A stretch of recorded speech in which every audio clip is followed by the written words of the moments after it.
Before 350 BCE, what we know as India today had a habit of being politically fragmented, and that was largely due to its geography, which contributed to ethnic, linguistic, and cultural differences. So how exactly does someone go about uniting the entire Indian subcontinent for the first time in history? Hello everyone, I'm Izzy and welcome to Izztory. I plan on answering that question in its fullest because it was a process. It didn't happen overnight. If you want to know more about what happened before the Mauryan Empire, you should go check out History and Headlines, who is doing a video about Alexander the Great's invasions of India.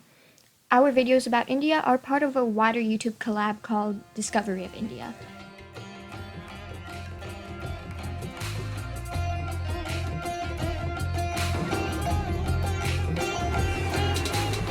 I'll be putting the links in the description, and now back to the video. Step 1. Be born as Chandragupta Maurya in 340 BCE. Yes, this guy right here, the founder of an empire that was named after him. And I'll be referring to him as Maurya throughout the video, just so you guys don't think I'm talking about any other Chandraguptas. Maurya's early life, like that of a lot of ancient historical figures, is shrouded in mystery. Most accounts of his childhood give very inconsistent details. He was reportedly born in or around the city of Pataliputra in 340 BCE. And apart from that, all I can say is that because nothing was written about Maurya before he began the early days of his empire, he probably hailed from very humble beginnings. One part of Maurya's life that we can be sure of, though, is that one day he met a man named Kautilya, a Hindu statesman and philosopher. He took notice of Maurya's talent as a natural leader, and the rest was history. Literally. Second step, become educated, especially in military arts. The bulk of Maurya's instruction came from Kautilya, who became his closest ally and mentor. Kautilya is often credited with being the author of a governmental treatise known as the Arthashastra. Written with the rulers of the Mauryan Empire in mind, the treatise was a sort of handbook that talked about how to rule over a kingdom properly, including advice on how to tax people, go about with trade and resources, and diplomacy. With that, Maurya had received his education, and he was ready to apply that in the real world. Step 3. Kill the tyrannical ruler of a nearby empire. The king in question was Dhanananda, ruler of the Nanda Empire, whose center of operations were based in the Magadha kingdom. In Kautilya's eyes, Magadha, and the rest of the Nanda Empire, was the only political entity that could lend itself into becoming an empire that encompassed all of India. Magadha's military was second to none, and because of that, it was one of the most stable kingdoms on the subcontinent, and its capital, Pataliputra, was a great strategic location for trade and agriculture.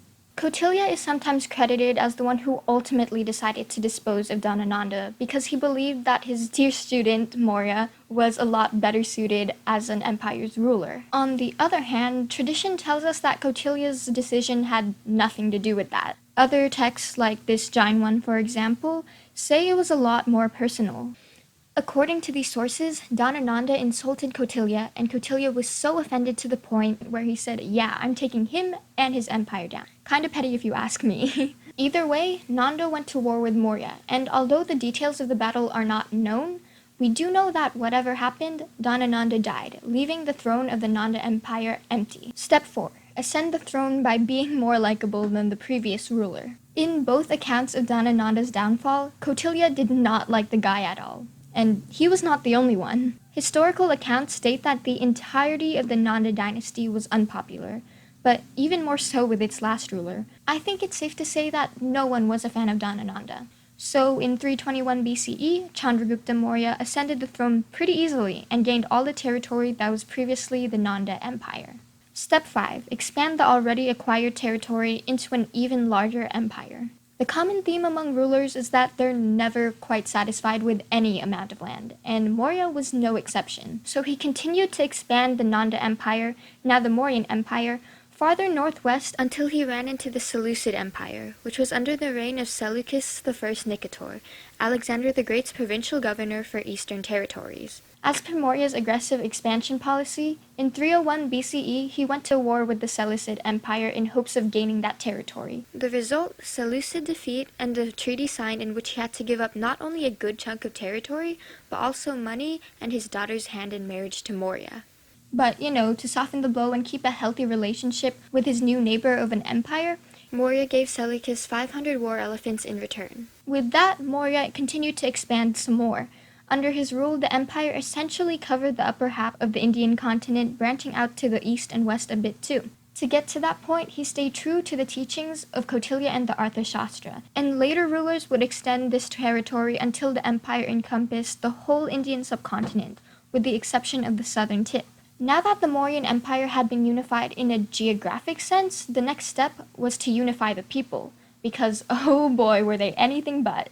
So, how did Maurya and his successors go about doing this? Let's go back to the Arthashastra real quick. Every section of it relates to the theme of proper kingship. To Kautilya, or whoever the heck wrote it since its origins are still debated today, a proper king was someone who puts his people first. And Maurya, making sure to carry this out to the best of his ability, ran a textbook bureaucracy that he was the head of, with his council of ministers serving directly under him. The center of the administrative operations was the capital at Pataliputra. Along with that, the empire was divided into provinces led by royal princes with the help of regional prime ministers. The Arthashastra also underlined the importance of espionage in war, so Maurya employed a huge network of spies for both internal and external security, alongside a powerful standing army that's believed to be the largest military force of its time. With that, the empire oversaw the government at every level, which helped maintain political unity across its vast territory. That unity helped enhance trade, especially within the empire. The empire had monopolies over mining, salt production, boat building, liquor, weapons, and coinage. Speaking of coinage, the Mauryan Empire established a singular currency across India, which had never existed before that point.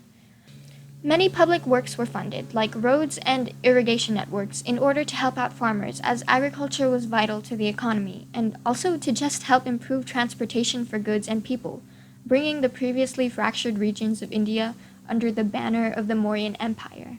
And that, my friends, is how to unify the Indian subcontinent, geographically, economically, socially, and arguably most importantly, culturally. Do you want to learn more about India after the Mauryans? You could check out Sam Arono's channel, as his video comes after mine chronologically in the Discovery of India collaboration. Thank you for making it to the end of this video. If you happen to learn something, a like, comment, or subscribe would be greatly appreciated.